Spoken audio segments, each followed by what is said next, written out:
Hello दोस्तों, मैं शिशिर पांडे आप सभी का SGS classes life sciences academy के लर्निंग प्लेटफॉर्म पर स्वागत करता हूं। बच्चों, जो आज का हमारा टॉपिक है वो बेसिकली बहुत इम्पॉर्टेंट है नीट प्रोस्पेक्ट से।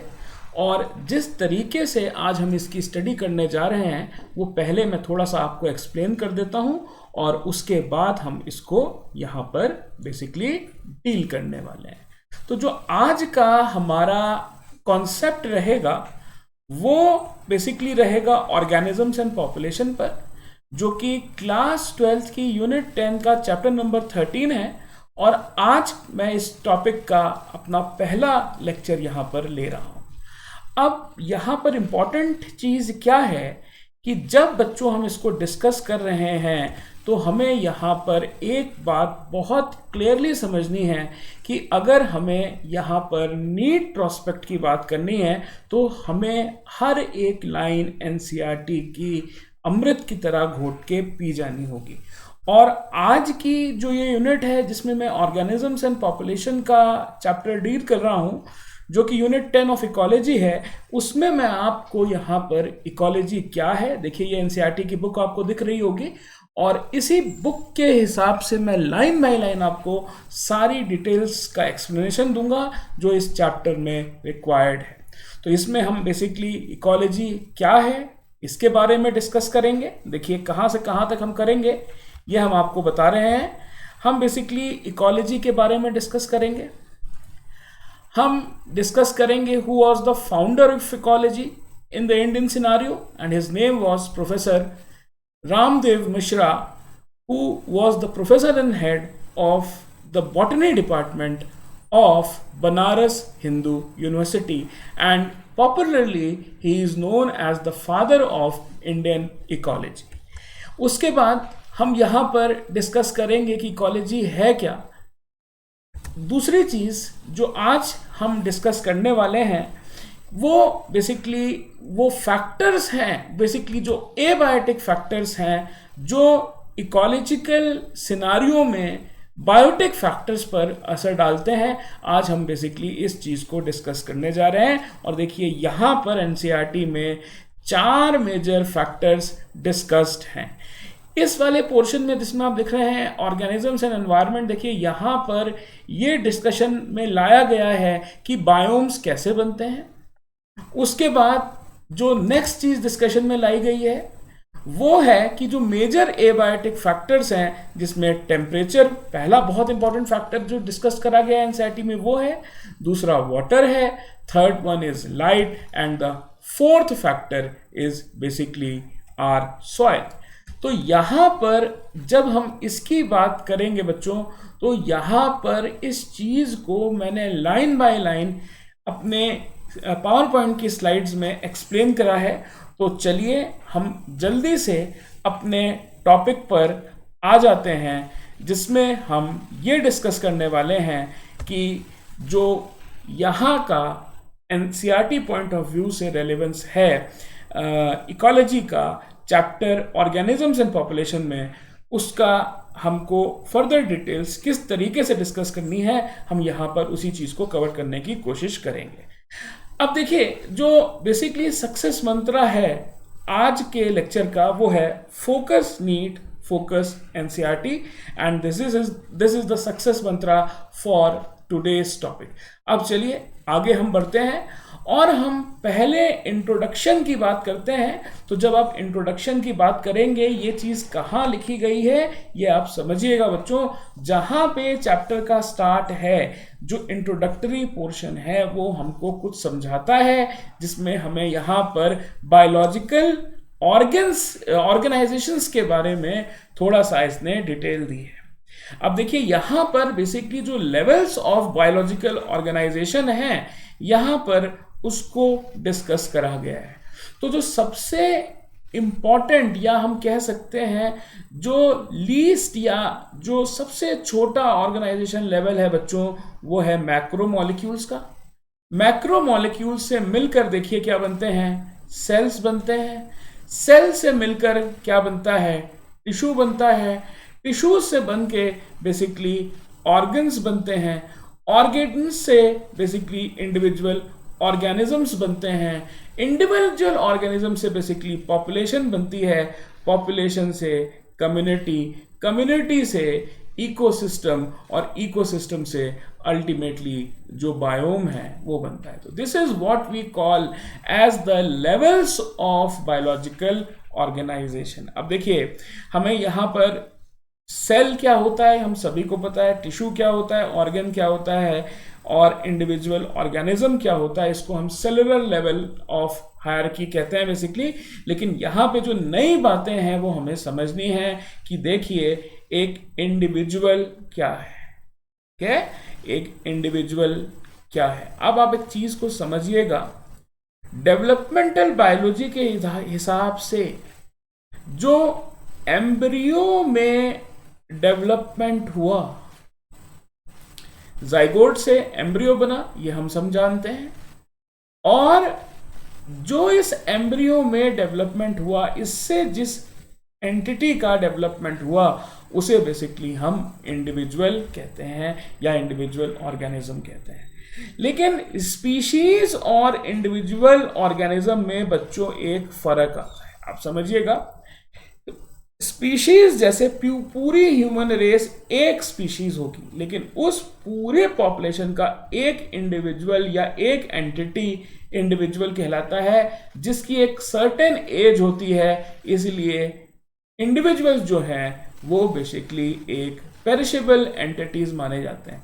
लेकिन इस इंडिविजुअल के फीचर्स जो कि हम स्पीशीज में देखेंगे ये पेरिशेबल नहीं होते, इसीलिए इकोलॉजिकल सिस्टम में हमेशा स्पीशीज को ही कंसिडर करा जाता है। एक और इंपॉर्टेंट बात है यहाँ पे कि अब अगर हम यहाँ पे बात करें कि स्पीशीज जो है वो सबसे छोटी टेक्सोनॉमिक यूनिट है ऑफ क्लासिफिकेशन, या हम इसको कहते हैं बच्चों this is the smallest taxa. ठीक, this is basically the smallest taxa. ये स्पीशीज को अगर हम दो तरीके से डिवाइड करें, एक को हम कहें मोनोटिपिक, एक को हम कहें मोनोटिपिक, और एक को अगर हम कहते हैं बच्चों पॉलीटिपिक, तो हम यहां से दो वर्ड्स को और समझ पाएंगे। अगर सिमिलर तरीके की स्पीशीज हैं तो हम टेक्निकली उसको कहते हैं monotypic, and this is what you call as a population. लेकिन अगर जो सिनारियो है जहां पर more than one species prevalent है, जैसे देखिए यहां स्पीशीज 1 भी पाई जा रही है, स्पीशीज 2 भी पाई जा रही है, स्पीशीज 3 भी पाई जाती है, and so on, then this polytypic term for species is basically called as community. तो ये देखिए बेसिक डिफरेंस जो है स्पीशीज का और कम्युनिटी का, वो बेसिकली या स्पीशीज से पॉपुलेशन को और कम्युनिटी को हम कैसे डिस्टिंग्विश करेंगे। पॉपुलेशन बेसिकली मोनोटिपिक है, mono mean single, that is made up of single type of members of the species, and poly means many, that means different population constitutes a community. अब आपको ये चीज समझनी पड़ेगी, ये पॉपुलेशन और कम्युनिटी में देखिए मैंने आपको बेसिक फर्क बता दिया, और ये बेसिक फर्क क्या है कि यहाँ पे कितने टाइप्स के स्पीशीज के इंडिविजुअल है। अगर एक टाइप का है तो वो पॉपुलेशन कहलाएगी, और अगर एक से ज्यादा है which are present in a defined area per unit time, that is basically called as a community. अब बात आती है इकोसिस्टम की। अब अगर मैं आपसे देखिए यहां पे बात करता हूं एक पानी की बूंद की, I am talking about a single drop of water. ये एग्जाम्पल लेने का एक बहुत इंपॉर्टेंट मोटिव है मेरा, क्योंकि ये जो है स्मॉलेस्ट इकोसिस्टम की कैटेगरी में बच्चों आता है। ये जो है ये हमारा, अगर हम बात करें, ये स्मॉलेस्ट इकोसिस्टम है। तो समझते हैं पहले कि इकोसिस्टम क्या होता है।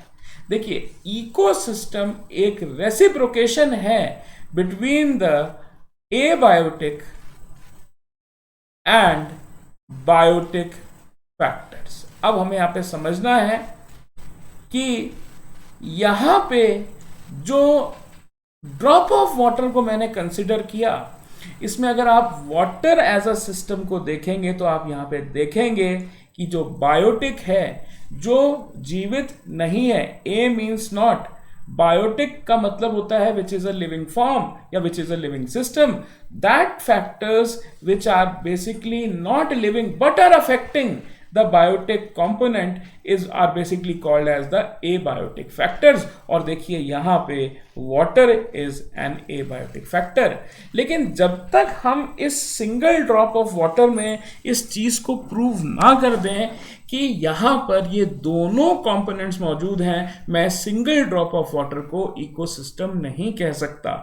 तो चलिए इसको हम यहां पर प्रूव करने की कोशिश करते हैं। देखिए, एक जो ड्रॉप ऑफ वाटर है उसमें basically micro flora and fauna दोनों मौजूद होगा, माइक्रो फ्लोरा एंड फौना दोनों मौजूद होगा, जो कि डेफिनेटली माइक्रो की मैं बात कर रहा हूं तो कम से कम जो छोटी यूनिट बायोटिक कंपोनेंट की यहां प्रेजेंट होगी, तो आप आसान शब्दों में समझिए वो माइक्रोब्स हैं, and microbes are the living components. That means कि इस वाटर में माइक्रोब्स जो हैं, ये कह सकते हैं कि वाटर माइक्रोब के साथ इंटरेक्ट कर रहा है या माइक्रोब जो है वाटर के साथ इंटरेक्ट करते हैं, और ये प्रूव होते ही कि यहाँ पे बायोटिक का इंटरेक्शन जो है एबायोटिक के साथ है या एबायोटिक का इंटरेक्शन बायोटिक के साथ है, this proves that a single drop of water is basically an ecosystem, and yes, to be very frank, it is the smallest ecosystem। तो ये देखिए लेवल्स ऑफ ऑर्गेनाइजेशन पे मैंने यहाँ पर डिस्कशन किया है कि बेसिकली पॉपुलेशन, कम्युनिटी, इकोसिस्टम क्या होता है। अब जब क्या होता है कि जब आप ग्रेडियंट की बात करेंगे तो जब बहुत सारे इकोसिस्टम्स जुड़ जाते हैं तो उससे जो सबसे बड़ी यूनिट बनती है उसे हम बेसिकली बच्चों क्या कहते हैं, बायोम कहते हैं। दैट मीन्स कि मैं कह सकता हूं कि जो लार्जेस्ट एंटिटी है for studying ecology is basically the biome. अब देखिए एनसीईआरटी में इस चीज को यहां पर इंट्रोडक्टरी पोर्शन में डिस्कस करा गया है, जिसको हमने लेवल्स ऑफ बायोलॉजिकल ऑर्गेनाइजेशन कहा है। और उसके बाद अगर आप नेक्स्ट चैप्टर में आएंगे, नेक्स्ट पेज पे आएंगे, तो आप बेसिकली यहाँ पर ये देखिए, ये पेज आप देख सकते हैं जहाँ पर इकोलॉजी की डेफिनेशन को यहाँ पर डिस्कस करा गया है, और इसके नीचे ही बच्चों यहाँ पर आप देखिए कि मेजर बायोम्स की यहाँ पर बात करी गई है। तो मैं यहाँ पर बेसिकली एनसीईआरटी की बुक के हिसाब से ही पॉइंट बाय पॉइंट डिस्कस कर रहा हूँ। तो अगर आप इंट्रोडक्शन देखेंगे तो इंट्रोडक्शन में हमारे पास 4 इंपॉर्टेंट पॉइंट आए कि लेवल ऑफ बायोलॉजिकल ऑर्गेनाइजेशन क्या है। अब देखिए दूसरा जो इंपॉर्टेंट पॉइंट यहां पर है कि वो इकोलॉजी क्या है। इकोलॉजी इज बेसिकली, जो एनसीईआरटी में लिखा है, इट इज अ सब्जेक्ट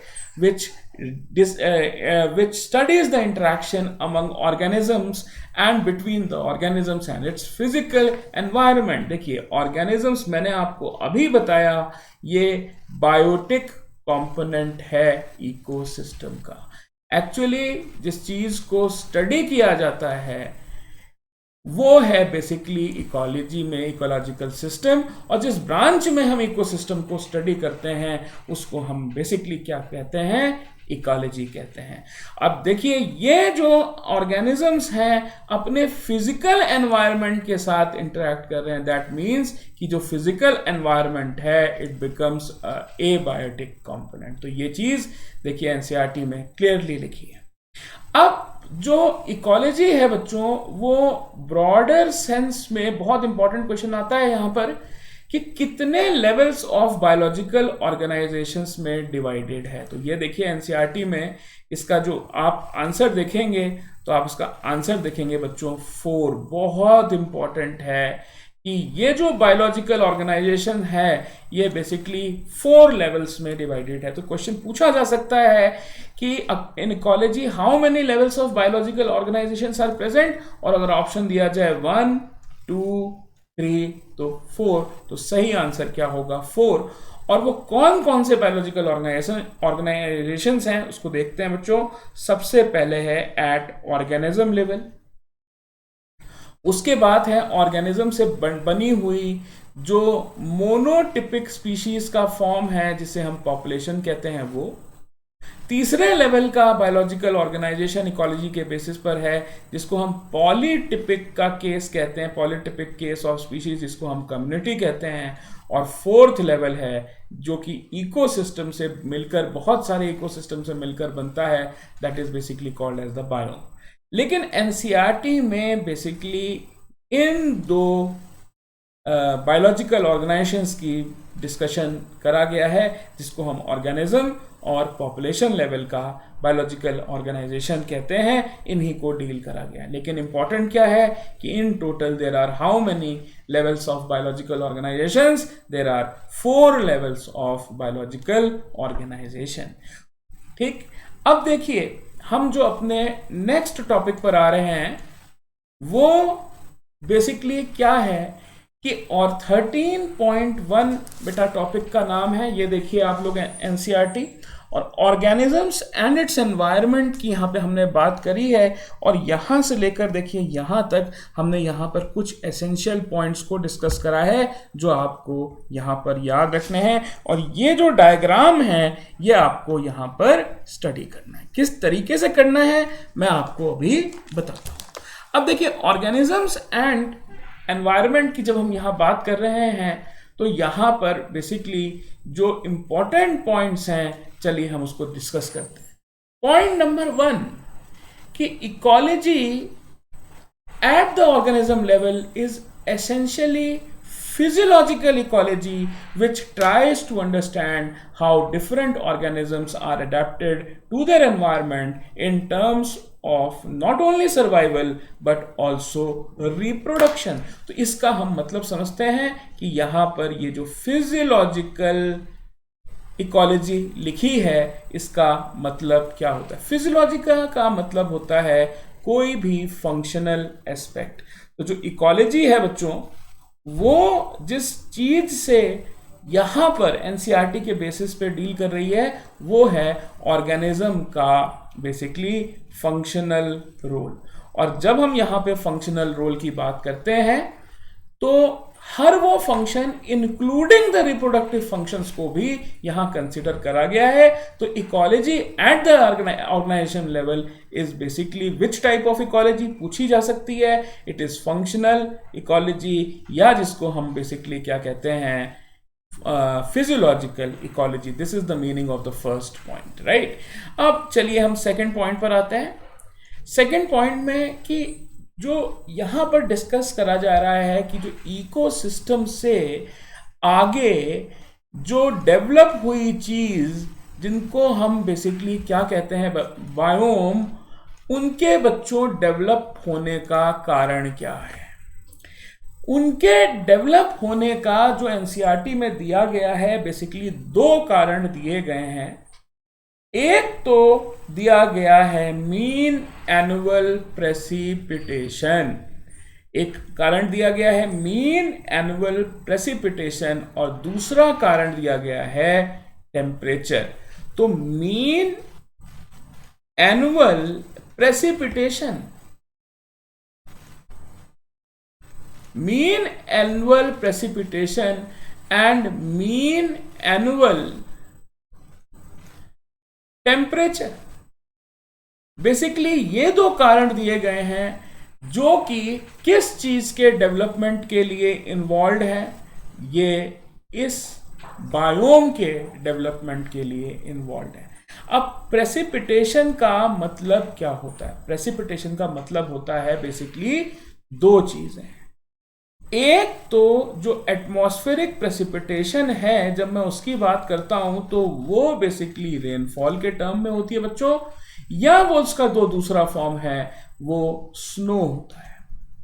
अब ये डिपेंड करता है कि किस एरिया की हम बात कर रहे हैं। अगर हम पोलर रीजन्स की बात करेंगे तो basically the annual precipitation is taken in terms of snow, लेकिन अगर मैं नॉर्मल मीजोफिटिक एनवायरनमेंट की बात करूंगा तो वो रेनफॉल के टर्म्स में बात करी गई है। और इसी के बेसिस पर अलग अलग जो बायोम्स हैं, जैसे arctic and alpine tundra, coniferous forest, temperate forest, tropical forest, grasslands and desert, तो डिफरेंट टाइप्स के जो बायोम्स होते हैं वो बेसिकली जो रिजल्ट हैं वो है mean annual precipitation and mean annual temperature के बेसिकली डिफरेंसेस का, या जो इनका इफेक्ट आता है इकोसिस्टम पे, उससे बेसिकली ये अलग अलग तरीके के बायोम बन जाते हैं। तो ये हमारा बच्चों सेकंड पॉइंट। अब देखिए हम थर्ड पॉइंट पर आते हैं, और थर्ड पॉइंट पर यह समझाया गया है कि अगर एक बायोम के अंदर वेरिएशन होना है तो वो बेसिकली किस लेवल पर होता है, वो होता है बेसिकली लोकल लेवल पर या रीजनल लेवल पर, जो कि एक बायोम में जब वेरिएशन होगा लोकल लेवल या मैं इसको कहूं रीजनल लेवल, तो आप देखेंगे कि इसके वेरिएशन के कारण बायोम में ही छोटे और माइक्रो क्लाइमेट्स बन जाते हैं, जिनको हम बेसिकली क्या कहते हैं, हैबिटाट कहते हैं। अब हैबिटाट का मतलब क्या होता है? हैबिटाट की अगर हम बात करें बच्चों तो दो बातें होती हैं, आपको ये चीजें समझनी चाहिए, और इन बातों को समझने के लिए हमें यह समझना है कि जो एक वर्ड है हैबिटाट और एक वर्ड है जिसे कहते हैं निच। अब देखिए ये वर्ड बड़े इंपॉर्टेंट हैं, ठीक है। अब मैं अगर बात करता हूं हैबिटाट की और निच की, तो इनका जो बेसिक डेफिनेशनल डिफरेंस है हम उसकी बात करते हैं। अगर हम बात करें एक वो प्लेस जहां की एक ऑर्गेनिज्म रहता है, a place where an organism resides, where an organism resides is known as its habitat. Then what is the difference between niche and habitat? देखिए एक जंगल है, अगर हम फॉरेस्ट की बात करते हैं तो फॉरेस्ट में अगर शेर अपनी मांग में रह रहा है तो हम यहां पर कहेंगे कि ये पूरा जो जंगल है ये वो दायरा है जहां पे वो शेर रह रहा है, लेकिन उस पूरे दायरे में जहां पर वो शेर अपना जो फिजियोलॉजिकल एक्ट है, क्योंकि इकोलॉजी में देखिए ऑर्गेनिज्म के एक्ट को फिजियोलॉजिकल कहा गया है, जहां पे वो अपना फिजियोलॉजिकल एक्ट बेस्ट परफॉर्म कर रहा है उसको हम निच कहते हैं। तो दैट मीन्स कि niche is basically a place in a habitat where an organism is best fit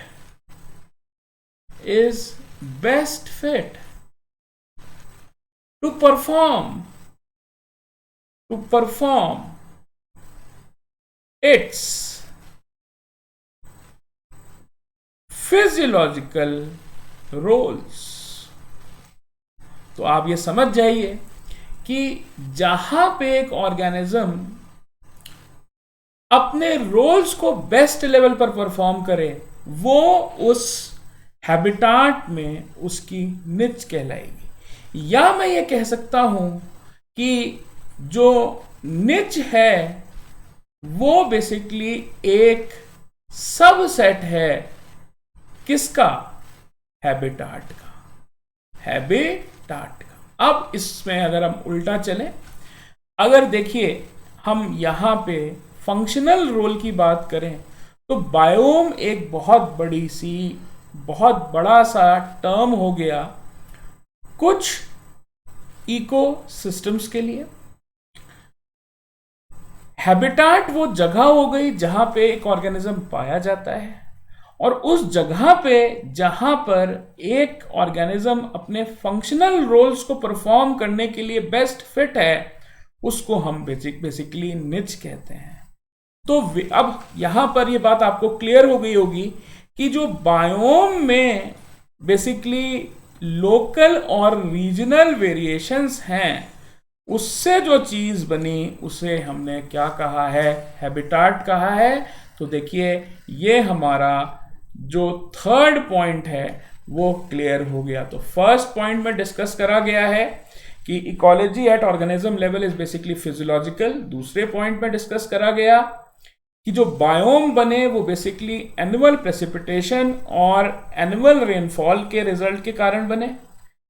तीसरे पॉइंट में ये डिस्कस करा गया कि बायोम में जब रीजनल एंड लोकल वेरिएशन होता है तो जो चीज बनती है बच्चों से हम हैबिटाट कहते हैं।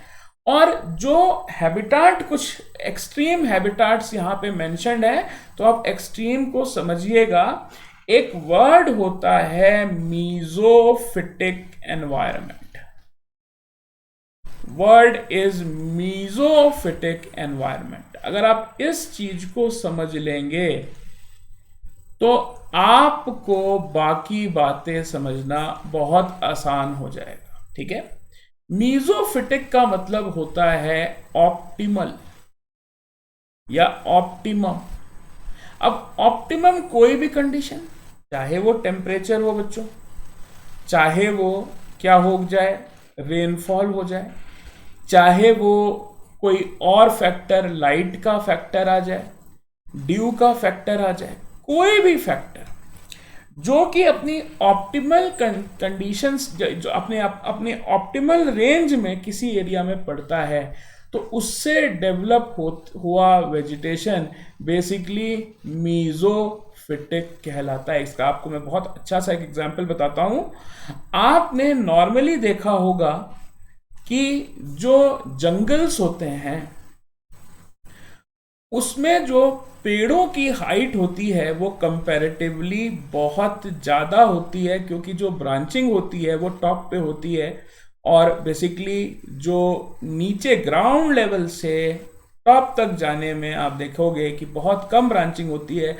और इसका एक बड़ा सीधा सा कारण है कि जंगल में बेसिकली डार्कनेस होती है, जिस कारण से ऑक्सीजन का प्रोडक्शन, आप सभी को पता है, फिजियोलॉजी में आपने पढ़ाई होगा क्लास 11th में, प्रोडक्शन ज़्यादा होता है विच फेवर्स एपिकल डोमिनेंस, जिसके कारण जो लेंथ है प्लांट की बढ़ती रहती है। लेकिन जैसे ही टॉप तक प्लांट पहुंचता है, लाइट जैसे ही उसको मिली, वैसे ही उसका एपिकल डोमिनेंस टूटा और ब्रांचिंग हो गई। अब आप एक दूसरी कंडीशन देखिए जहां पे सनलाइट उस प्लांट को ऑप्टिमल कंसंट्रेशन में मिलेगी, और अगर आप सेम पेड़ की बात करें तो आप देखेंगे कि उसमें जो ब्रांचिंग है वो बहुत ज़्यादा हाइट पे ना होके थोड़े लेवल पर हो जाती है। लेकिन आप अगर हाइट के डिफरेंस में देखेंगे बच्चों, तो आप यहां पर एक चीज क्लियर कट देख सकते हैं कि सेम पेड़ की भी जो हाइट है उसमें क्या आ रहा है, डिफरेंस आ रहा है। जो हाइट है उसमें डिफरेंस आ रहा है। और नॉर्मली आप देखते हैं जंगल हर जगह नहीं होते। नॉर्मल जो एनवायरनमेंट है वो हमारी ऑप्टिमल कंडीशंस होती हैं, जहां पे सनलाइट उसको ऑप्टिमली, देखिए पूरे सरफेस पे यहां मिल रही है, यहां पे रेनफॉल भी प्रॉपर होगी। तो आप देखेंगे कि इस तरीके से जहां पे ऑप्टिमाइज्ड कंडीशंस में वेजिटेशन डेवलप होता है, उस वेजिटेशन को हम मीजोफिटिक वेजिटेशन के नाम से जानते हैं। अब अगर हम एक्सट्रीम हार्श कंडीशन की बात करें, एक्सट्रीम हार्श कंडीशंस जो हो सकती हैं, जब मैं बात करता हूं एक्सट्रीम कंडीशंस की, तो very low and very high का केस आता है। ज़्यादातर हम बात करते हैं बच्चों वेरी लो या वेरी हाई, जरूरी नहीं है कि ये हमेशा टेम्परेचर ही हो, ये कोई भी और कंडीशन भी हो सकती है। लेकिन 90% ऑफ द केसेस में we will see when we are talking about the extreme conditions we are considering very low temperature और very high temperature for a very simple reason कि temperature is the most critical factor which is affecting an organism. अब देखिए यहां पर हमारे organisms and it's environment में ये first point हमने क्लियर कर दिया, ये हमने आपका सेकंड पॉइंट क्लियर कर दिया, ये हमने थर्ड पॉइंट क्लियर कर दिया, ये fourth point.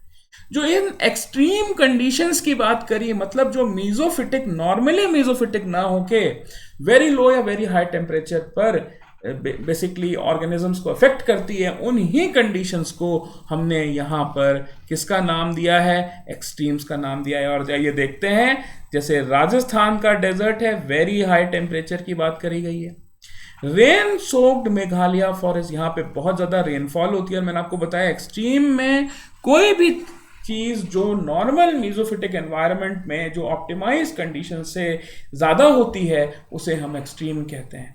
Deep ocean trenches एक और example, torrential streams, perma forest जो वेरी लो टेम्परेचर पे होता है, high mountain tops, thermal springs जहां पे टेम्परेचर नॉर्मली 80 डिग्री के भी ऊपर होता है, stinging compost pits and even intestine becomes a unique habitat for thousands of species। तो ये कुछ हैबिटाट्स के, एक्सट्रीम हैबिटाट्स के, या कुछ कहें इंटरेस्टिंग हैबिटाट्स के कुछ हमें यहां पर एग्जांपल्स दे रखे हैं। तो this was the fourth point. The fifth point is basically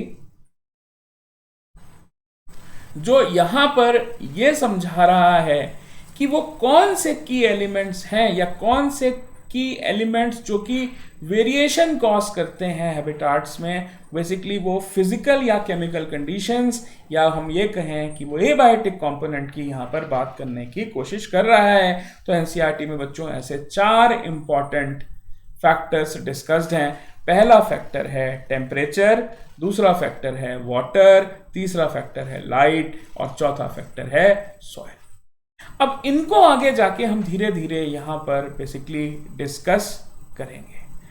तो अगर हम यहां पर बात करते हैं इन फैक्टर्स की, तो ये जो फैक्टर्स यहां पर देखिए मौजूद हैं वो आपको पता होने चाहिए। तो यहां पे जिस फैक्टर की हम बात कर रहे हैं, देखिए हम यहां पर जिस फैक्टर की बात करेंगे, सबसे पहले हम ये देखते हैं कि हमारे पास जिस फैक्टर्स की हम यहां पे बात करने जा वाले हैं वो एनसीईआरटी में कहां दे रखे हैं। देखिए ये जो फैक्टर दे रखा है, सबसे पहला जो फैक्टर यहां पे दे रखा है वो फैक्टर दे रखा है टेम्परेचर। जो नेक्स्ट फैक्टर है जो एनसीईआरटी में गिवन है बच्चों टेम्परेचर के बाद, ये देखिए ये फैक्टर है वाटर का, तीसरा फैक्टर है लाइट का और चौथा फैक्टर है सॉइल का। तो मैंने बेसिकली क्या करा है, इन्हीं जो यहाँ पर जो मटेरियल दे रखा है, जो यहाँ पर लाइंस दे रखी हैं, जो थ्योरीज दे रखी हैं इस चीज से कंसर्न, वो मैंने यहाँ पर बेसिकली डील कर ली हैं। और हम यहाँ पर अब जिस चीज की बात करने जा रहे हैं वो बेसिकली क्या है, अलग अलग फैक्टर्स जिनकी हम यहाँ पर बात करेंगे। अब देखिए जो पहला इंपॉर्टेंट यहाँ फैक्टर आया वो है टेम्परेचर। तो जो टेम्परेचर है ये बहुत इंपॉर्टेंट बच्चों, आप समझना कि ये एक बहुत की फैक्टर से भी इंपॉर्टेंट, हम ये इस तरीके से कह सकते हैं कि ये एक सबसे इंपॉर्टेंट इकोलॉजिकल फैक्टर है जो कि बेसिकली ऑर्गेनिजम्स को अफेक्ट करता है। और temperature is the most important ecological relevant ecological factor या एनवायरमेंटल फैक्टर। तो आपसे क्वेश्चन पूछा जाता है which is the most important factor, तो उसमें आप बाद में हमेशा ध्यान रखिएगा बच्चों, टेम्परेचर है, रेनफॉल दिया गया है, सनलाइट दिया है आपको इस तरीके से, और आपको अगर मान लीजिए सॉइल दिया है, ये हमेशा आप ध्यान रखिएगा। तो प्रायोरिटी पे हमेशा टेम्परेचर रहता है। सेकंड इंपॉर्टेंट जो है बच्चों रेनफॉल कहें या वाटर एज अ फैक्टर कहें, ये बड़ी इंपॉर्टेंट चीज है आपको समझना। तो फर्स्ट प्रायोरिटी इसकी रहती है, सेकंड प्रायोरिटी इसकी रहती है, ठीक है। और टेम्परेचर से ही जुड़ा हुआ फैक्टर है देखिए सनलाइट का, और फोर्थ फैक्टर जो है वो हमारा सॉइल है। तो आप हमेशा ध्यान रखिएगा, first and the foremost factor which is affecting organisms is the temperature. अब जो एवरेज टेम्परेचर होता है देखिए वो वेरी क्यों करता है, पहले हम इसका कॉन्सेप्ट बना देते हैं और फिर हम इस बात को आगे बढ़ाएंगे। देखिए जो टेम्परेचर वेरी करता है वो इसलिए करता है क्योंकि आपको एक चीज पता होनी चाहिए कि अगर मैं यहां पर देखिए बात कर रहा हूं अर्थ की, तो आपको पता है कि इक्वेटर जो है वो मिड लाइन है किसकी, अर्थ की। और आप देखते हैं कि जो सन रेज हैं वो इक्वेटर पर डायरेक्टली पड़ती हैं। ये देखिए ये जो सन रेज हैं ये इक्वेटर पर डायरेक्टली पड़ेंगी। इसलिए हम ये कहेंगे कि इस इक्वेटोरियल लाइन पे या इक्वेटर पे जो टेम्परेचर है वो सबसे ज्यादा है। लेकिन जैसे जैसे हम टुवर्ड्स पोल्स जाते हैं जो इंटेंसिटी ऑफ सनलाइट है वो कम होती चली जाती है, चाहे हम बच्चों नॉर्थ पोल पे जाएं चाहे हम साउथ पोल पे जाएं। तो आप देखेंगे कि हाईएस्ट टेम्परेचर तो इक्वेटर पे रिकॉर्डेड होगा, लेकिन जो लोएस्ट टेम्परेचर है वो पोल्स पे रिकॉर्डेड है। और आपको एक चीज बड़ी इंटरेस्टिंग ये भी समझनी चाहिए कि जो दोनों पोल्स हैं, whether it is north pole और साउथ पोल, यहां पर जो इकोसिस्टम्स हैं वो एक ही तरीके के हैं, और ये सिर्फ एक चीज डिसाइड कर रही है, इंटेंसिटी ऑफ लाइट जो उनको मिल रही है। जिस तरीके की कंडीशन इंटेंसिटी ऑफ लाइट की साउथ पोल पर है, उस तरीके की intensity of light north pole पर भी है, जिस कारण से इसका और इसका जो इकोसिस्टम है बच्चों वो लगभग एक जैसा है। लेकिन जो इक्वेटर है यहाँ पे सबसे ज्यादा लाइट मिलने के कारण, सनलाइट मिलने के कारण यहाँ पे हाई टेम्परेचर रहेगा, और ये बेसिकली एक ट्रॉपिकल बेल्ट में आ जाएगा। तो आप यहाँ पे दो बातें और समझिएगा, जब बात करेंगे हम यहाँ पे रेंज की, ट्रॉपिकल की बात करेंगे बच्चों, टेम्परेट की, मैं सब ट्रॉपिकल सब टेम्परेट की बात नहीं कर रहा हूं, और जब मैं आर्टिक की बात कर रहा हूं, तो आप इस चीज को समझिएगा। टेम्परेचर जहां पे ट्रॉपिकल रीजन वो होता है जहां पे टेम्परेचर हाई होता है। जो कोल्ड की कंडीशन होती है जिसको हम लो टेम्परेचर कहते हैं वो टेम्परेट रीजन होता है। और जो आर्टिक रीजन्स हैं यहां पे बच्चों वेरी लो टेम्परेचर की रीजन होती है, जो आइस कैप्ड रीजन्स हैं, जैसे कि हमारे नॉर्थ पोल और साउथ पोल। दैट मीन्स कि जो टेम्परेचर का वेरिएशन है वो अलग अलग तरीके के इकोसिस्टम और बायोम्स को from moving from equator towards the either poles develop करने में हेल्प करेगा। और यही सारे पॉइंट्स जो हैं वो यहां पर बेसिकली डिस्कस्ड हैं। तो देखिए ये हमारा फर्स्ट पॉइंट हो गया जिसमें हमने देखा temperature is the most important factor. Second point बच्चों देखते हैं जो हम यहां कंसिडर कर रहे हैं, वो है कि average temperature on land varies seasonally, decreases progressively from equator towards the poles and from plains to the top of the mountain. ये हमने देखिए डिस्कस कर लिया है। Temperature ranges from sub zero levels in polar regions and high altitudes to 50 degree centigrade. ये 500 नहीं है, ये 50 डिग्री सेंटीग्रेड है in tropical deserts in summer. ये भी मैंने आपको बता दिया है। सारा गेम जिस चीज का है वो है बेसिकली सनलाइट किस इंटेंसिटी से अलग अलग रीजन्स पे on this planet, on this earth पड़ती है। अब फोर्थ पॉइंट अगर आप देखें, there are however unique habitats such as thermal spring and deep sea hydrothermal vents where average temperature exceeds 100 degree है बच्चों। ये 100 डिग्री सेंटीग्रेड है। तो ये ऐसा क्यों होता है? देखिए थर्मल स्प्रिंग्स में बेसिकली सल्फर बैक्टीरिया पाए जाते हैं।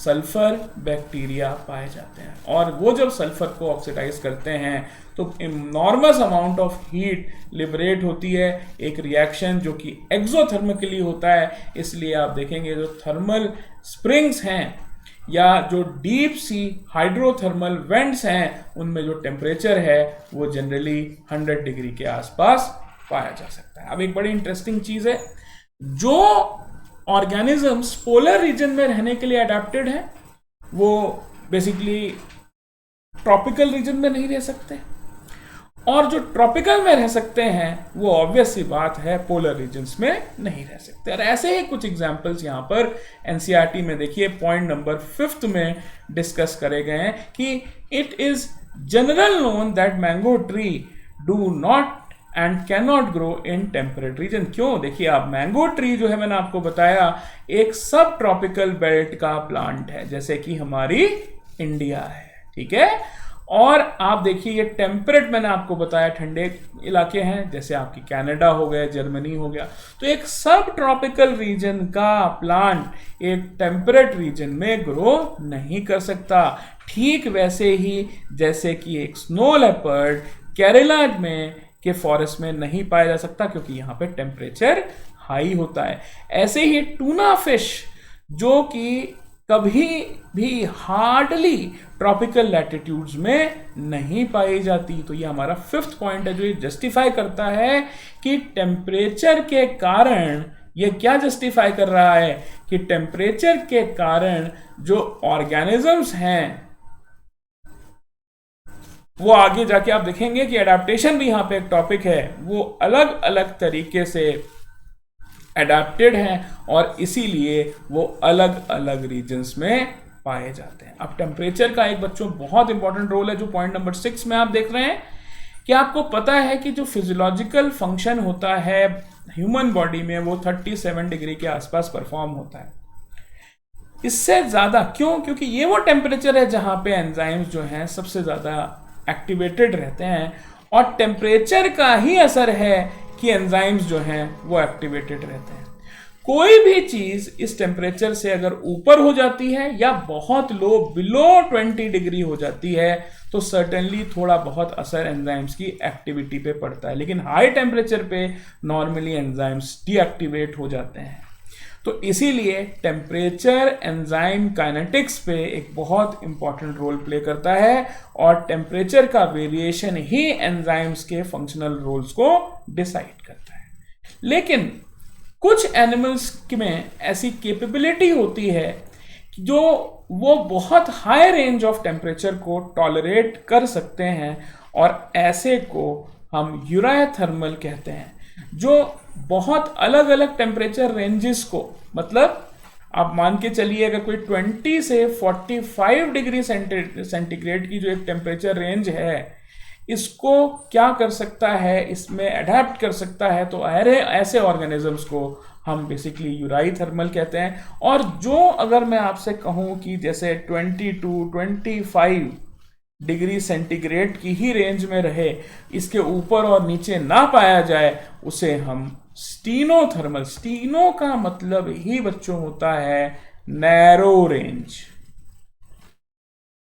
और यूराई का मतलब होता है वाइडर रेंज, या विच इज ट्रू थर्मल, या which can survive in temperature conditions which are having a wider range. अब देखिए आप 20 to 25 डिग्री सेंटीग्रेड के वेरिएशंस में ये जिंदा रह सकता है, लेकिन ये सिर्फ 5 डिग्री के वेरिएशन में ही जिंदा रह सकता है। तो वाइडर रेंज किसकी हुई? बेसिकली ये पहली वाली कंडीशन की। तो ऐसे ऑर्गेनिज्म जो वाइडर रेंज के लिए अडेप्टेड हैं वो यूराथर्मल हैं, और जो नैरो रेंज के लिए अडेप्टेड हैं वो स्टीनोथर्मल है। अब देखिए जो लास्ट पॉइंट है इसमें, the level of thermal tolerance of different species determined to a large extent of their geographical area. बिल्कुल ये डिसाइड करेगा कि वो कौन से एरिया में पाए जा रहे हैं। तो इसमें हमने 8 इंपॉर्टेंट पॉइंट्स देखे, जिसमें मेजर एबायोटिक फैक्टर्स में हमने टेम्परेचर को एज द मेजर फैक्टर जो है उसकी बात करी है, एवरेज टेम्परेचर की बात करी है कि वो कैसे डिक्रीज करता है, कैसे इंक्रीज करता है, टेम्परेचर रेंजेस कैसे डेवलप होती हैं, जो थर्मल स्प्रिंग्स हैं उनमें बेसिकली जो एडेप्टेबिलिटी है सल्फर बैक्टीरिया की वो क्यों है और इतना हाई टेम्परेचर क्यों होता है, क्यों बेसिकली एक पर्टिकुलर रीजन का ऑर्गेनिज्म दूसरी रीजन में नहीं पाया जा सकता क्योंकि वो उसके लिए अडेप्टेड नहीं होता है, और कैसे टेम्परेचर एंजाइम की काइनेटिक्स को गवर्न करता है। अब देखिए हम सेकंड इंपॉर्टेंट फैक्टर जो कि क्या है वाटर, उसमें आ रहे हैं। तो वाटर में कहा गया है कि water is another important factor influencing the life of an organism. In fact, life on earth originated in water and is unsustainable without water. ये मैं आपको एक्सप्लेन कर देता हूं। बेसिकली देखिए इसका रोल वहीं से आता है कि अगर एंजाइम्स को फंक्शनल होना है, एंजाइम्स की अगर हम एक्टिविटी की बात करें तो आप समझिएगा कि एंजाइम की एक्टिविटी वाटर से बहुत ज़्यादा रेगुलेटेड होती है। कारण क्या होता है कि जब आप बात करते हैं एक सेल की, और सेल में आप देखेंगे एंजाइम्स का जो लोकेशन है वो बेसिकली साइटोप्लाज्म में होता है, और मेजर कंपोनेंट जो साइटोप्लाज्म का है वो क्या है बच्चों, वाटर है। तो अगर साइटोप्लाज्म डिहाइड्रेटेड हो जाए तो एंजाइम की एक्टिविटी भी कम हो जाती है। तो मतलब ऑप्टिमाइज्ड कंडीशन में ही मैक्सिमम एफिशिएंसी आती है किसी भी चीज़ की, और इसीलिए अगर ऑप्टिमाइज्ड कंडीशन साइटोप्लाज्म में नहीं मिलेगी तो एंजाइम की एक्टिविटी डेफिनेटली कम हो जाएगी। तो डिहाइड्रेटेड सिस्टम ऑफ साइटोप्लाज्म में जो एंजाइम की एक्टिविटी है वो कम होती है, and hence this water becomes an important factor for what, for the sustainability of life. हाँ डेफिनेटली एंजाइम्स का असर, टेम्परेचर जो है वो असर डालेगा एंजाइम एक्टिविटी पर, 100% डालेगा। क्योंकि देखिए टेम्परेचर जो है, ये जो हमारा साइटोप्लाज्म है, ये जो हमारा साइटोप्लाज्म है, टेम्परेचर हाई है तो ये उसको बेसिकली डिहाइड्रेट कर देगा, और अगर ये डिहाइड्रेट कर देगा तो होगा क्या कि वाटर लेवल कम हो जाएगा। वाटर लेवल कम हो जाएगा तो उसका डायरेक्ट रोल एंजाइम एक्टिविटी पर आएगा, जो भी बेसिकली कम आएगी। दैट्स व्हाई कि देखिए टेम्परेचर को मैं सबसे इंपॉर्टेंट क्यों कह रहा हूं, क्योंकि टेम्परेचर ही हर चीज पर असर डाल रहा है। तो have you understood this very point of what, of water as a biotic component. Second, its availability is so limited in deserts that only special adaptations make it possible for organisms to live. ये एक बहुत common सी चीज है, ये आपको पता होनी चाहिए। Third, the productivity and different distribution of plants is also heavily dependent on water. जो यहाँ पे प्रोडक्टिविटी की बात करी जा रही है वो फोटोसिंथेसिस से डेवलप्ड जो ऑर्गेनिक मैटर है, जिसे बच्चों हम प्राइमरी प्रोडक्टिविटी कहते हैं, ये बेसिकली उसकी बात करी जा रही है। ठीक है, अब देखिए एक्वेटिक सिस्टम में भी वाटर बहुत इंपॉर्टेंट है, क्योंकि एक्वेटिक सिस्टम में जितने भी केमिकल्स डिसॉल्व होते हैं वो चेंज इन पीएच ले आते हैं, वो चेंज इन पीएच ले आते हैं, जिस कारण से जो भी माइक्रोफ्लोरा वहां रहता है उसकी हेल्थ पर असर आता है। अब सॉल्ट कंसंट्रेशन की बात करें, क्योंकि जो सॉल्ट है वो भी वाटर में डिसॉल्व पाया जाता है, और आप ऐसी कंडीशन को देखेंगे तो ऐसी कंडीशन को बोलते हैं बेटा सेलाइन कंडीशन, जहां सॉल्ट जो है वो वाटर सिस्टम में डिसॉल्व पाया जा रहा है। अब इस सेलाइन कंडीशन की कंसंट्रेशन क्या है, इस पर डिपेंडेंट दो तरीके के ऑर्गेनिजम्स होते हैं। एक को यूराई हेलाइन कहते हैं, अगेन द सेम थिंग, जो कि वाइड रेंज ऑफ सैलिनिटीज को टॉलरेट कर सकते हैं। अब वाइड रेंज का मतलब क्या है, कम से ज्यादा की तरफ। मैं आपको बताऊंगा सैलिनिटीज की कंसेंट्रेशन क्या होती है अभी। और जो नैरो रेंज ऑफ सैलिनिटी को टॉलरेट करें उनको हम स्टीनोहेलाइन कहते हैं। तो ये टर्म्स डेफिनेशनल, क्योंकि ऐसा कोई एग्जाम्पल एनसीईआरटी में अभी नहीं कोटेड है, लेकिन आपको ये पता होना चाहिए कि इन वर्ड्स की एक एक्चुअल डेफिनेशन क्या है। Euryhaline, those organisms which can tolerate a wider range of salinities are called as euryhaline, and those which are restricted to a narrow range या which are found only in narrow range of salinities are basically called as stenohaline. अब देखिए यहां पर ये fifth point जब आप देखेंगे, इसमें आप देखिए कि जो सॉल्ट कंसंट्रेशन है इनलैंड वाटर में अगर आप देखें तो वो सिर्फ ppm या पार्ट्स पर थाउजेंड में हम इसको मेजर करते हैं, पार्ट्स पर थाउजेंड में, तो इट इज ओनली 5। तो मैं कहूंगा कि इसमें सैलिनिटी रेंज कम है बच्चों। अगर मैं सी की बात करूंगा इट इज 30 to 35, और अगर मैं हाइपर सैलाइन लगून्स की बात करूं तो it is greater then basically 100। तो ये जो डाटा है ये बड़ा इंपॉर्टेंट है, ये आप चीज समझिएगा कि जो ये डाटा है बच्चों ये बड़ा इंपॉर्टेंट है। ये वाला जो मैं डाटा की बात कर रहा हूं, ये वाले डाटा को जिसको मैं बॉक्स में कर रहा हूं, क्योंकि आंसर एनसीईआरटी पूछ सकता है what is the salinity of hyper saline lagoons. अब देखिए डाटा वो यही रखेगा, लेकिन कुछ इस तरीके से अगर उस ऑप्शन बना दे greater than 50, B greater than 100, C greater than 200 and D greater than 300, तो it becomes a dubious question for us to understand. ठीक है, और बेटर ये रहेगा कि आप इस चीज को याद कर लीजिए, आप इसको क्या कर लीजिए, लर्न बाय हार्ट कर लीजिए, तो आपको ज्यादा दिक्कत नहीं आएगी। और देखिए इसीलिए कहते हैं कि जो फ्रेश वाटर इकोसिस्टम में जो चीज रहती है वो सैलाइन रीजन में नहीं रह पाती। तो आप सबसे बढ़िया एग्जांपल है फिशेस का। जो हाई सॉल्ट कंसंट्रेशन में फिशेस रहती हैं वो फ्रेश वाटर में सर्वाइव नहीं कर पाती हैं, और जो फ्रेश वाटर में रहती हैं वो बेसिकली सैलाइन में वाटर कंडीशंस में क्या नहीं कर पाती, सर्वाइव नहीं कर पाती, क्योंकि ये उनकी एक एडेप्टेबिलिटी है जिसे मैं अपने नेक्स्ट लेक्चर में आपको एक्सप्लेन करूंगा। तो देखिए यहाँ पर वाटर एज अ कंपोनेंट भी मैंने आपके साथ डिस्कस कर लिया, और अब हमारे हैं लाइट पे। बच्चों लाइट का बहुत सारा जो थ्योरी है वो टेम्परेचर से डील करती है। ठीक है, देखिए लाइट मिली तो फोटोसिंथेसिस हुआ, फोटोसिंथेसिस हुआ तो आप जानते ही हैं कि कार्बन डाइऑक्साइड और ये देखिए 12 water molecules in the presence of sunlight and chlorophyll, they will basically form the sugars, and 6 water is recycled and the byproduct which is liberated is basically oxygen।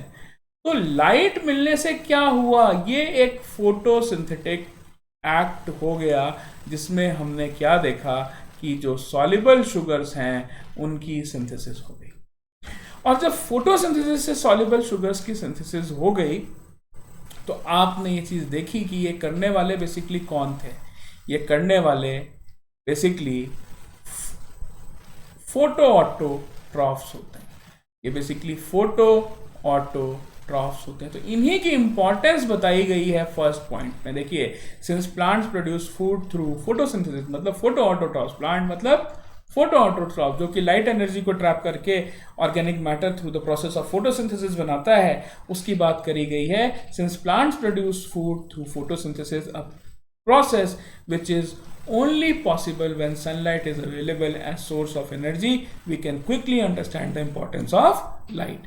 अब देखिए many species of plant, ये बात कर रहा है जंगल की, जहां पर जो प्लांट्स हैं उनकी एक कैनोपी सेट होती है। कैनोपी सेट होने का मतलब है कि सबसे टॉप ऑर्डर पे ट्री है, क्रीपर्स भी हो सकते हैं, कुछ छोटे मोटे हर्ब्स भी हो सकते हैं, शरब्स भी हो सकते हैं। तो इसको हम बेसिकली बच्चों क्या कहते हैं, वर्टिकल स्ट्रैटिफिकेशन ऑफ फॉरेस्ट के नाम से ये जाना जाता है।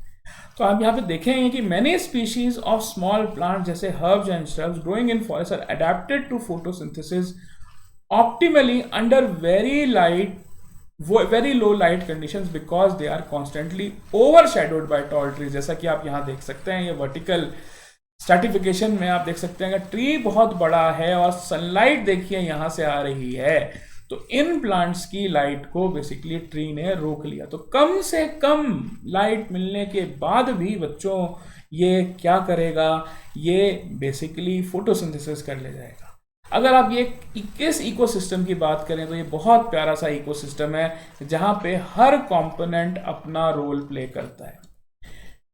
देखिए यहाँ पे जो ट्री है वो प्रोटेक्शन प्रोवाइड कर रहा है, और जो ये हर्ब श्रब्स हैं ये बेसिकली इनकी जब पत्तियां सड़ जाती हैं और गल जाती हैं तो बेसिकली वो कहाँ गिरती हैं, सॉयल में, और वो अल्टीमेटली मैन्योर बना देती हैं, जो कि ये प्लांट क्या करता है, यूज़ करता है। तो कहीं ना कहीं आप देखिएगा हर ऑर्गेनिज्म एक दूसरे को सपोर्ट कर रहा है, और तभी ये इतना बड़ा इकोसिस्टम जिसे हम फॉरेस्ट इकोसिस्टम की बात करते हैं ये चल रहा है। तो this was the second point. अब many plants are dependent on sunlight to meet the photosynthetic requirements for flowering. बहुत इंपॉर्टेंट चीज है बच्चों, इस चीज को हम बेसिकली फोटो पीरियोडिज्म में पढ़ते हैं। इस चीज को हम बेसिकली फोटो पीरियोडिज्म में पढ़ते हैं, जहां पर हम देखते हैं कि कैसे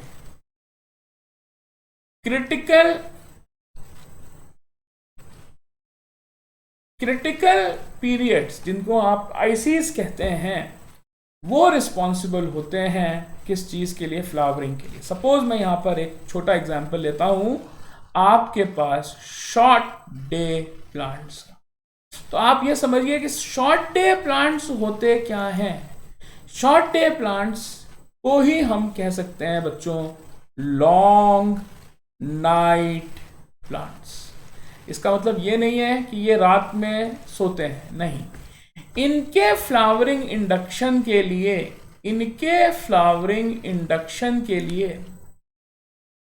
आप एक चीज समझिएगा कि जो आईसी है वो 8 और लेस होना चाहिए, 8 आवर्स और लेस होना चाहिए, तभी इसमें फ्लावरिंग इंड्यूस हो सकती है। मतलब यहां पे डार्कनेस का फेज ज्यादा चाहिए और लाइट हमें कम चाहिए। और अगर यहां जब नाइट फेज या जब डार्क फेज चल रहा है और उस समय इसको लाइट मिल जाए तो यहां पर फ्लावरिंग नहीं होगी। या इसको अगर 8 घंटे का जो क्रिटिकल या मिनिमम लाइट स्टिमुलस चाहिए for the induction of the flowering hormone that is florigen, वो इसको ना मिले तो फ्लोरोजन की सिंथेसिस नहीं होगी और ये प्लांट फ्लावर नहीं करेगा। ऐसे ही देखिए अगर शॉर्ट डे प्लांट्स होते हैं तो लॉन्ग डे प्लांट्स भी होते हैं, जिनका आईसी 12 घंटे से ज्यादा हो, जिनको सनलाइट 12 घंटे से ज्यादा चाहिए फ्लावरिंग के लिए, उन प्लांट्स को बेसिकली हम लॉन्ग डे प्लांट्स कह सकते हैं या शॉर्ट नाइट प्लांट्स भी कहा जा सकता है। तो हम इस एग्जाम्पल से ये जस्टिफाई करने की कोशिश कर रहे हैं कि कैसे प्लांट्स में जो सनलाइट है वो फोटो पीरियड्स को भी अफेक्ट करती है। तो मिनिमम कितनी लाइट इंटेंसिटी हो कि फ्लावर कर जाए, ये इसमें समझाया जा रहा है, और यही इंपॉर्टेंस है सनलाइट की फोटो पीरियडिज्म के कॉन्सेप्ट में। इस टॉपिक को जब मैं बेसिकली आपको प्लांट फिजियोलॉजी पढ़ाऊंगा तो वहां पर इस टॉपिक को हम अच्छे से डिटेल में डिस्कस करेंगे। अब देखिए फोर्थ पॉइंट जो यहां पर आ रहा है वो क्या आ रहा है, for many animals too light is important in that they use the diurnal and seasonal variation in light intensity. Day night, diurnal का मतलब होता है बच्चों डे नाइट वेरिएशंस, और सीजन का तो आपको पता ही है, कुछ समय तक एक तरीके का क्लाइमेट रहता है उसके बाद चेंज हो जाता है, that is what you call as the seasonal variation. The availability of light on land is closely linked with temperature, ये तो हम आपको बता ही चुके हैं। अब देखिए अगर आप बात करें ओशंस की, तो ओशंस में यहाँ पे लिखा हुआ एनसीईआरटी में ग्रेटर देन 500 मीटर्स तक। ऑब्वियस सी बात है अगर हम बात कर रहे हैं बच्चों ओशंस की, तो आप एक चीज समझिएगा, अगर हमने यहाँ पे बात करी सपोज ओशन की, तो आप इस चीज को समझिए कि ये मैंने अगर ओशन का सरफेस बनाया और ये मैं 500 मीटर नीचे तक की सपोज बात कर रहा हूं,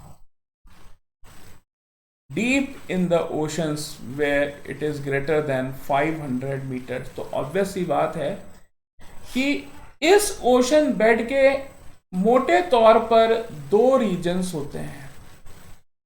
एक को कहते हैं बच्चों फोटिक रीजन और एक को कहते हैं हम एफोटिक reason.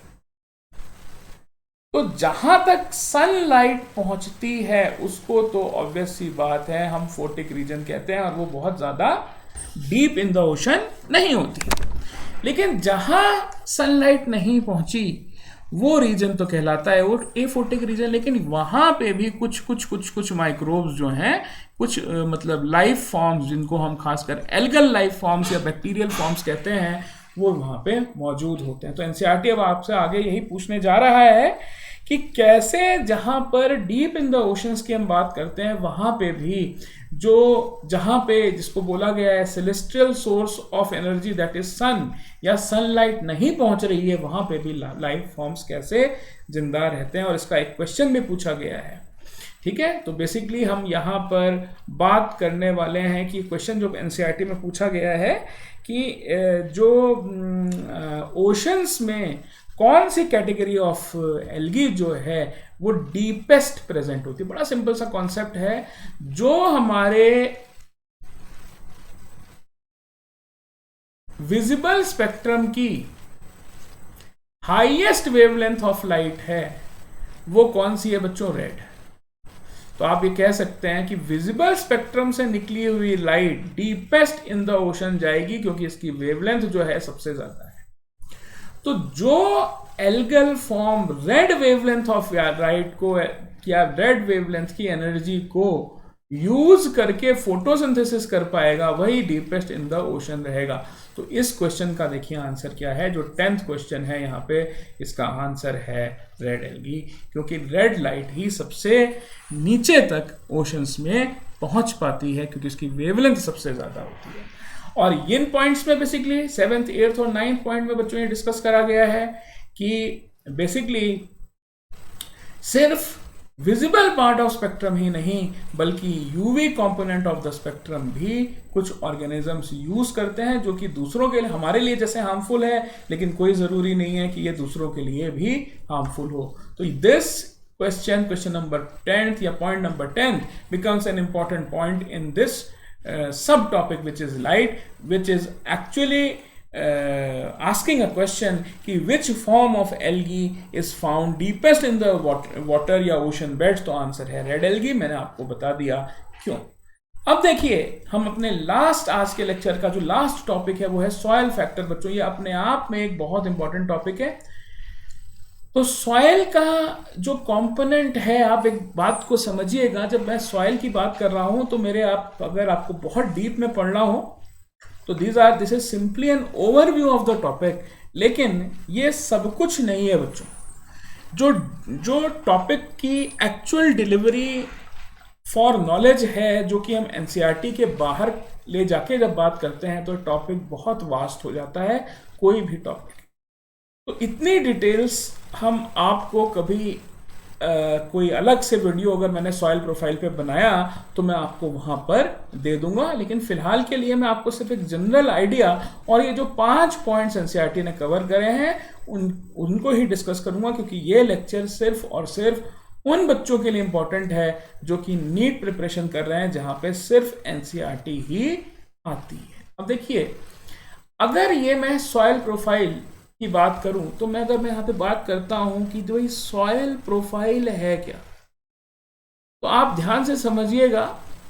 Vertical section of the earth crust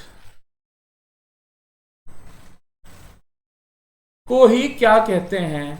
soil profile कहते हैं। अब आप यहाँ पे देखिए, ये वर्टिकल सेक्शन बना रखा है, तो यहाँ पे अनवेदर्ड रॉक्स होंगे, फिर ये वेदर्ड रॉक्स आ जाएंगे, फिर ऐसे करते करते लेयर बनती चली जाएगी और अल्टीमेटली बच्चों हम टॉप सॉइल पर पहुंच जाएंगे। तो ये बाकी डिटेल्स कौन सी क्या लेयर होती है मैं इसमें अभी बहुत ज्यादा नहीं जा रहा हूं, लेकिन आप ये समझिएगा ये टॉप सॉइल बड़ा इंपॉर्टेंट है। और यहां पर आप देखेंगे कि एक अलग से लेयर होती है जिसको कहते हैं ह्यूमस की लेयर, ह्यूमस लेयर। अब ये ह्यूमस लेयर ही बेसिकली क्या कर रही है? ऑर्गेनिजम्स को सपोर्ट कर रही है। जो टॉप सॉइल की बेसिकली 4 इंच की लेयर होती है वही कहलाती है ह्यूमस लेयर, और यहां पे ये ऑर्गेनिक रिच होती है और यही वो लेयर है जो कि लाइफ फॉर्म्स को सपोर्ट करती है। अगर किसी प्लांट या सॉइल प्रोफाइल में अगर ह्यूमिफिकेशन ना हो तो वो प्लांट बंजर होता है, वो सॉयल बंजर होता है क्योंकि वहां पर जो लाइफ सपोर्टिंग कंपोनेंट है वो प्रेजेंट नहीं है। और एक्चुअली यही वो ह्यूमस का लेयर है जहां पे ऑर्गेनिजम्स इंटरेक्ट करते हैं ह्यूमस के साथ, तभी वो बेसिकली वहां पर लंबे समय तक जिंदा रह पाते हैं। तो ऑब्वियस सी बात है कि जब मैं सॉइल की बात कर रहा हूं तो मैं सॉइल की प्रॉपर्टीज की भी बात करूंगा, मैं सॉइल के नेचर की भी बात करूंगा, और ये डिपेंड करेगा कि किस सोर्स से वो आया है। मान लीजिए कोई कैल्शियम रिच सोर्स थी रॉक की, तो ऑब्वियस सी बात है इस रीजन में डेवलप करने वाला जो सॉयल है वो एल्कलाइन होगा, क्योंकि कैल्शियम का नेचर एल्कलाइन है। ऐसे ही एसिडिक रीजन से में पाए जाने वाले रॉक्स में से जो सॉयल डेवलप करेगा वो एसिडिक नेचर का होगा। लेकिन जब हम बात करते हैं सबसे गुड क्वालिटी सॉयल, जिसको हम एलुवियल सॉयल कहते हैं, जो कि हमारा बहुत इंपॉर्टेंट है बच्चों, जो इंडो गैंजेटिक प्लेन है वहाँ जो सॉयल बेड बनता है वो सबसे ज़्यादा प्रोडक्टिव होता है नॉर्मली हर तरीके के प्लांट के लिए, इसीलिए उसको हम ऑप्टिमल सॉयल में रखते हैं। और जो इंडो गैंजेटिक प्लेन है वो ऑप्टिमल सॉयल की बेल्ट है जहाँ पे एलुवियल सॉयल बेसिकली पाया जाता है, जो कि ऑप्टिमाइज्ड सॉयल है, जहाँ पे हर एक प्लांट इस सॉयल में विद ऑप्टिमल सॉयल को क्यों कहा गया आप समझिएगा। उसमें मिनरल्स होने चाहिए अप्रोप्रिएट, उसका पोर साइज एवरेज होना चाहिए, ठीक है, उसमें कोई आपके पास जिसको कहते हैं ना पोर साइज, तो उसमें जो बहुत ना तो बहुत ज़्यादा उसकी वाटर होल्डिंग कैपेसिटी होनी चाहिए, ना बहुत कम वाटर होल्डिंग कैपेसिटी होनी चाहिए। और यही सारी चीज़ें सॉयल को एक अच्छा सॉयल बनाती हैं। तो देखिए जो सॉयल है उसमें हम बेसिकली एनसीईआरटी में बच्चों स्ट्रिक्टली किन पॉइंट्स को पढ़ने वाले हैं, इन पॉइंट्स को जहाँ पे हम लोग डील करेंगे वो पहला है nature and properties of the soil. अब प्रॉपर्टीज ऑफ द सॉयल क्या क्या है वो हम यहाँ पर जैसे डिस्कस करेंगे कि सॉयल का कॉम्पोजिशन क्या हो सकता है, सॉयल की का साइज क्या है, वाटर होल्डिंग कैपेसिटी कितनी है, कितनी उसकी पर्कुलेशन है, ये तो प्रॉपर्टीज में आता है। लेकिन ये प्रॉपर्टीज किस चीज़ पे डिपेंडेंट होती हैं, क्लाइमेट पे। नंबर 1 वेदरिंग प्रोसेस कितना हुआ, मान लीजिए वेदरिंग बहुत ज़्यादा हो गई तो उसका पोर साइज कम हो जाएगा, वेदरिंग ज़्यादा हो गई पोर साइज बड़ा रहेगा। वेदर सॉयल इज ट्रांसपोर्टेड और नॉट, क्यों, क्योंकि आप देखेंगे 90% ऑफ द सॉयल जो होता है वो ट्रांसपोर्टेड सॉयल है। जैसे कोई अगर रिवर में किसी सॉयल को ट्रांसपोर्ट किया तो उसको बोलेंगे बच्चों एलुवियल सॉयल। अगर बेसिकली ग्लेशियर ने उसको ट्रांसपोर्ट किया तो उसको ग्लेशियल सॉयल कहते हैं। अगर विंड ने करा तो उसको बोलते हैं इओलाइन सॉयल कहते हैं। तो आप इस चीज को समझिएगा, अलग अलग एजेंसीज के थ्रू जो सॉयल ट्रांसपोर्ट होता है उस सॉयल को एक्चुअली ट्रांसपोर्टेड सॉयल की कैटेगरी में रखा जाता है। तो यही इसलिए बात करी। और सेडिमेंटेशन, ठीक। अब सॉयल डेवलपमेंट के बेसिस पर तो ये क्या है कि properties of soil in factors पे डिपेंड करती है। तो एनसीईआरटी पूछ सकता है किस किस चीज पे, क्लाइमेट पे डिपेंड करती है, यस, वेदरिंग प्रोसेस पे डिपेंड करती है, यस, सॉयल ट्रांसपोर्टेड सॉयल पे डिपेंड करती है, yes, and how the soil development has occurred, इस चीज पर भी डिपेंड करती है। तो देखिए यहाँ पे क्लाइमेट पे डिपेंड कर रही है, वेदरिंग पे डिपेंड कर रही है, सॉयल ट्रांसपोर्ट पे डिपेंड कर रही है, और सॉयल डेवलपमेंट पे डेवलपमेंट। तो CWTD अगर आप याद रखें तो आपको ये बहुत आसानी से याद हो जाएगा कि depends on climate, weathering, transported, soil transported and soil development. अब देखिए ये कैरेक्टरिस्टिक्स तो मैंने यहाँ पर बेसिकली डेली कर ली हैं। अब these characteristics along with pH, mineral composition and topography determine to the large extent the vegetation of an area. This in turn dictates the type of animals that can be supported. बिल्कुल सही बात है कि soil animal, क्यों, मैं आपको इसको बहुत अच्छे से अभी आपको मैं एक्सप्लेन करता हूँ। देखिए जिस तरीके का सॉयल है जिस तरीके का सॉयल है, सॉयल किस चीज पे, ओरिजिन की अगर बात करूं तो जिस सोर्स से सॉयल डेवलप हुआ है, ठीक है, वो बहुत इंपॉर्टेंट है। ये जिस भी टाइप का सॉयल होगा उस टाइप की, देखिए बच्चों, वहां पे वेजिटेशन डेवलप हो जाएगी। Vegetation will depend on,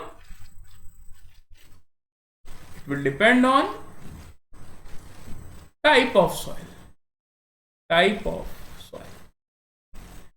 and this vegetation will decide the type of organisms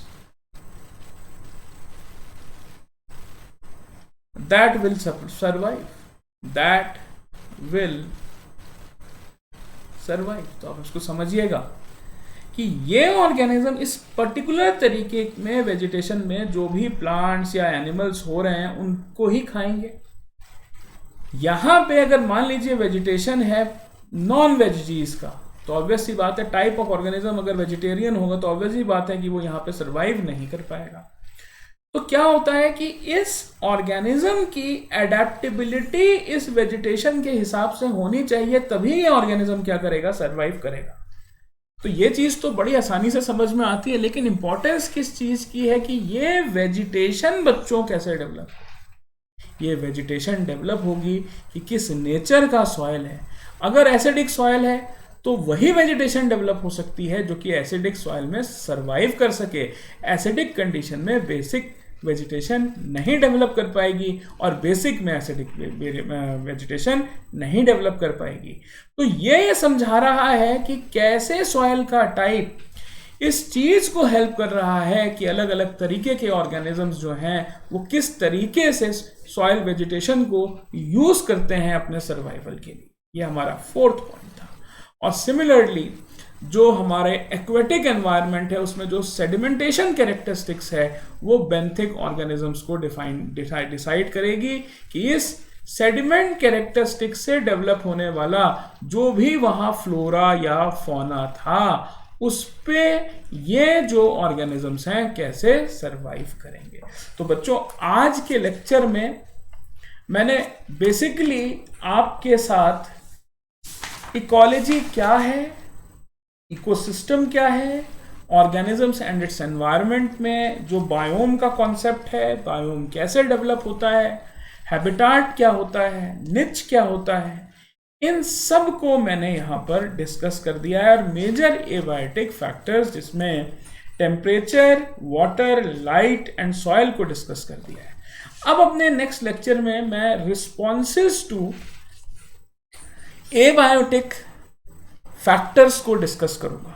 देखिए ये आज का जो मेरा लेक्चर था ये स्ट्रिक्टली एनसीईआरटी बेस्ड था और आपको भी ये कोशिश करनी चाहिए कि एनसीईआरटी की लाइन बाय लाइन आप इतने क्वेश्चंस बना लीजिए क्योंकि जब आप एग्जामिनेशन में बैठे तो आपको कोई भी क्वेश्चन ऐसा ना लगे जो आपने पढ़ा ना। तो इसी नोट पर मैं अपने आज के लेक्चर को यहाँ वाइंड अप करता हूँ और हम फिर से अपने नेक्स्ट लेक्चर में मिलेंगे जो कि लेक्चर 2 होगा बेसिकली ऑर्गेनिजम्स एंड पॉपुलेशन का, जिसको मैं यहाँ पे कंटिन्यू रखूंगा और उसमें जो मैं आपको टॉपिक पढ़ाने वाला हूँ वो है रिस्पॉन्सेस टू एबायोटिक फैक्टर्स। तो आज के लिए इतना ही, we will meet next time.